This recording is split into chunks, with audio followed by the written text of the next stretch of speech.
Hello. As a teacher, I think a lot about the nature of learning and some of the deeper philosophy around it.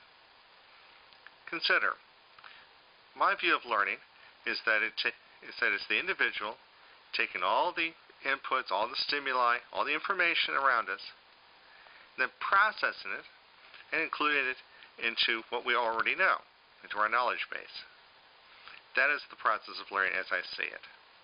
And certainly, we acknowledge that different people learn in different ways, different paces, different processes, but all still the same general idea. Input information, process, stored someplace in your knowledge. But is this an automatic process? Or is there some kind of decision-making associated with it? And this is where I get to worrying sometimes. Do I have students that overtly choose not to learn? To do absolutely nothing with the information that's given to them? The proverbial in one ear, out the other. Is that even a possibility?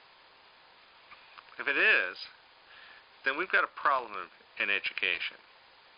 The buzzword for the past several years is accountability, making sure that everybody does their jobs. School districts don't do their jobs, get sanctioned.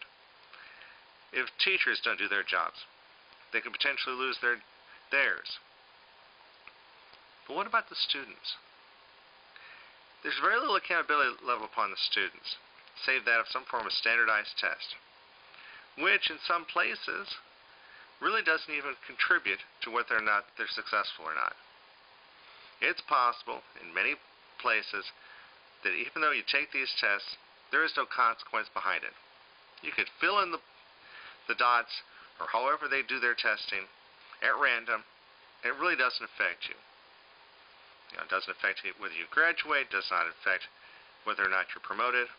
And I do realize in some states they do attach it to promotion. That's an entirely different issue altogether.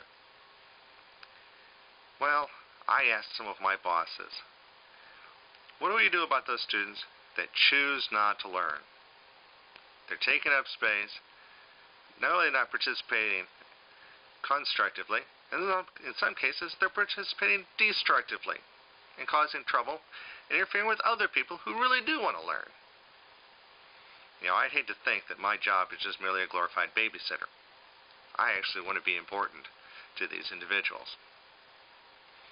Well, their response was that it's my job to motivate them into actually caring about their learning. Well, I don't agree with them. I deal with older kids. They already believe themselves to be grown, so let them live as if they're grown. If they choose not to learn, let them succeed and fail on their own merits or lack thereof. Not a particularly popular position, but if my job is going to be based upon whether or not these individuals learn, and they choose not to, and there's nothing that's going to happen to them, well, something has to change. Just something to think about.